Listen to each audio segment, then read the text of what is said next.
The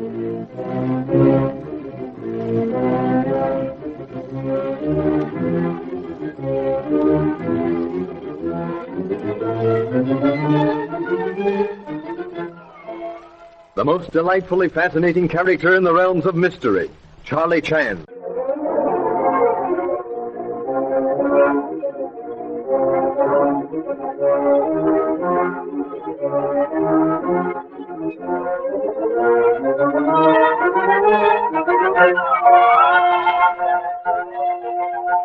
Charlie Chan describes the killing of Ellen Landini and Dr. Swan at Pine View as the most baffling mystery of his long career. Hoping to get some information from Miss Meacher, Landini's secretary, the Honolulu detective has journeyed to Reno, and there he learns that Romano is still heir to Landini's fortune. He also learns that the gun used to kill Landini was the gun used to kill Swan, but that it was not Landini's own gun, as they had formerly supposed. Back at Pine View, John Ryder, also an ex-husband of Landini, walks into the living room where Leslie Beaton, Sheriff Holt, and Romano are discussing the case. Sheriff, it doesn't seem to have struck either Chan or you that some outsider may have come in and killed Landini. You mean a passing tramp, a burglar, someone like that, Mr. Ryder? Yes, it's happened before, you know. Suppose for a minute that happened, Mr. Ryder. How did the murderer get away? What do you mean, get away? He could get away as easily as he got in. Everybody was watching for the landing of the plane. Hardly, Mr. Ryder. You yourself admitted seeing Swan and Romano leave the study. Cecile was on the back stairs, so the murderer couldn't have left that way without being seen. But the sheriff, not one single person was near the front door. The murderer could have come in and left by that door. But to do that, Mr. Romano, the murderer would have to pass the room I was in. And I saw all the others.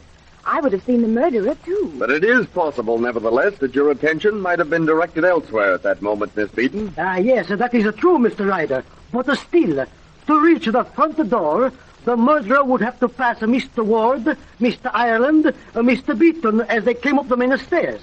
No, very much afraid that my own suggestion is not what you say in America, such a hot one. Well, we don't seem to be of much assistance to the local gendarmes in this case. Let's take a walk down to the lakefront, Romano. Walk? Can Signor Ryder be serious? Walk on such a ground as these? Wet, cold? Is it to catch the cold that you would deliberately go out? Oh, all right. Let's go to the billiard room. I'll give you 25 and bet you $1 I'll win up to 100 before you. That is different. The game, the chance, the gamble. I will, what you call, chalk the pew with you. But walk in this weather? No, senor. It is unthinkable. This is your first real stay in the country, isn't it, Miss Beaton? Yes, it is, Sheriff. Longer than I expected to. Guess you find it kind of slow here, don't you? Well, not exactly. I'm not accustomed to being involved in murder mysteries. Oh, but I mean the quiet of the country itself. No shows, no excitement. Pretty dead after city life. But the beauty of the scenery more than makes up for the lack of shows and whatever other disadvantages you might think of. Yeah, it is pretty. I don't think I could live in the city.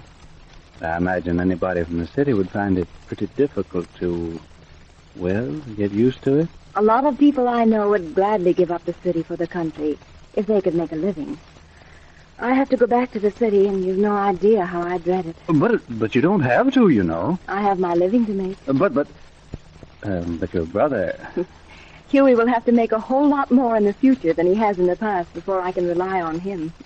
But he's heir to Landini's estate. You forget that. I don't forget it. And I wouldn't touch a penny of her money. And I don't think Huey will either. Doggone it, I'm glad to hear you say that. There's no real reason why you shouldn't, of course, but I'm glad just the same, Leslie. You don't care if I told you, Leslie? Certainly not. I rather like it. You don't have to call me Sheriff. Very well. John. No, that's better. Feels more friendly-like. Folks in the country mostly call one another by their first name. Is that the only reason you want to call me Leslie? No, of course not. I like you.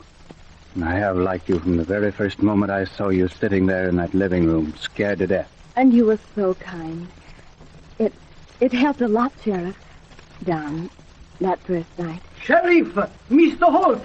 Yes, what is it? A telephone. Someone wants to talk to you. I'll be right there.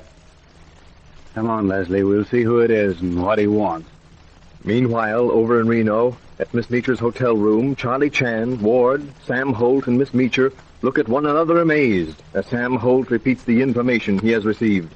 There can't be no mistake about it. The deputy at San Francisco said the bullet removed from Landini's body was fired by the same gun as was used to kill Swan, but that neither one bullet nor t'other came from Landini's gun. But that's nonsensical. Impossible. Well, as I told Mr. Chan before, I ain't got much use for science, but somehow that kind of fits in with what I expected.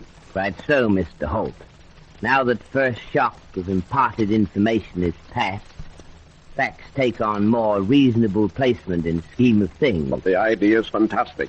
Why, we, all of us, yourself included, Mr. Cham, thought that Landini had been killed by her own gun. Right so, Mr. Ward, which only goes to prove that detectives should be most careful about jumping to conclusions, no matter how reasonable said conclusions appear to be. But more of this later. At present, we confine attentions to Miss Meecher, whom we are depriving of most valuable time. I'm glad to be of assistance, Mr. Chan. Passing from Mr. Romano, who you feel assured knew that he was still heir to Landini estates, we come to Mr. Ireland. I'm afraid I cannot tell you much about Mr. Ireland. But you have seen him? Yes, I've met him several times.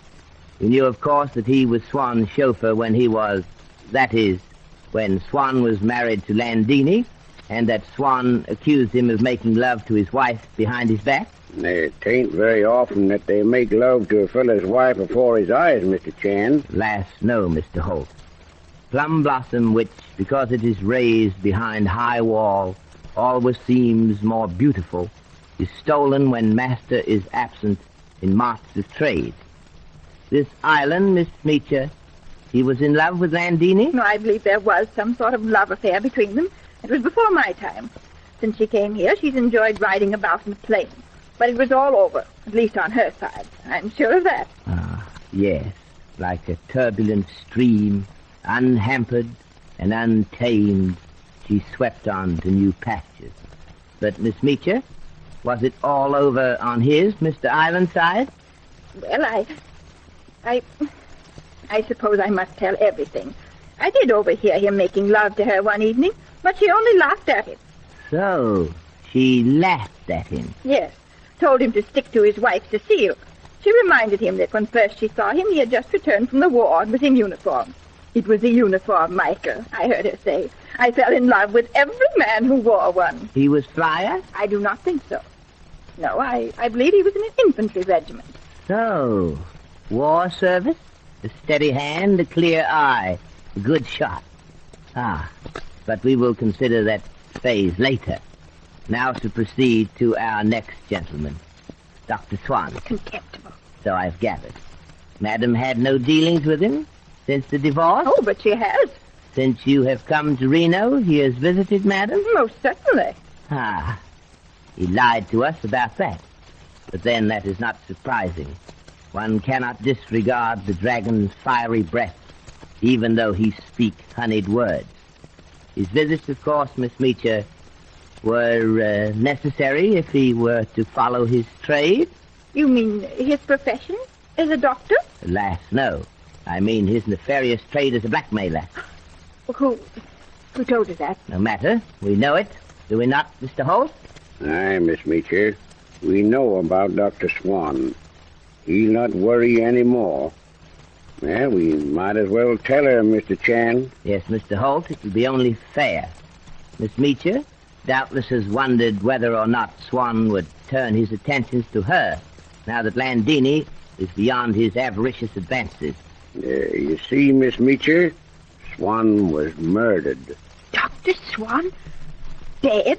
Yes. Well, I'll be forgiven, I hope. But I'm not sorry. Now, we know that Madam paid Swan $250 a month as the price of his silence. For what, Miss Meacher? Well, I really don't know. So sorry to be placed in an embarrassing position of contradicting a lady, but you do know. Oh, really, Mr. Chan, if I knew. Miss Meacher, you know that Madam Landini paid Swan that money because, somehow, Swan had become aware of the birth of her child. She paid it because Swan threatened that if she did not, he would impart the information to Mr. Dudley Ward, the child's father. Come, my dear Miss Meacher. This is not the time for double dealing. I want the truth. And I want it too. I must know. Can't you see? I'm sorry. When you first came in, I wasn't sure. I wanted time to think. I have thought. It really doesn't matter now, I suppose. You may as well know. Yes, Madam had a son. A lovely boy. Dudley, she called him. He would have been 18 next January If what, Miss Meacher? if he had lived. He was killed in an automobile accident 3 years ago. Oh, I'm so sorry, Mr. Ward. And I never saw him.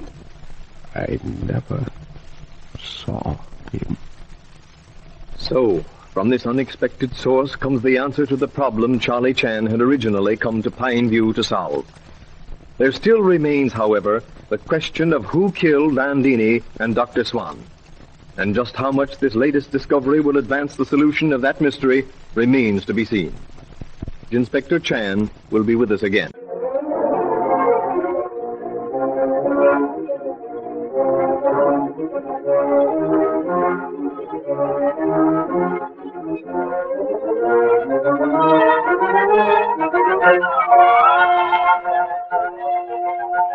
Well, Inspector Chan, you have something for us this evening? Indeed, yes, Mr. Wilson.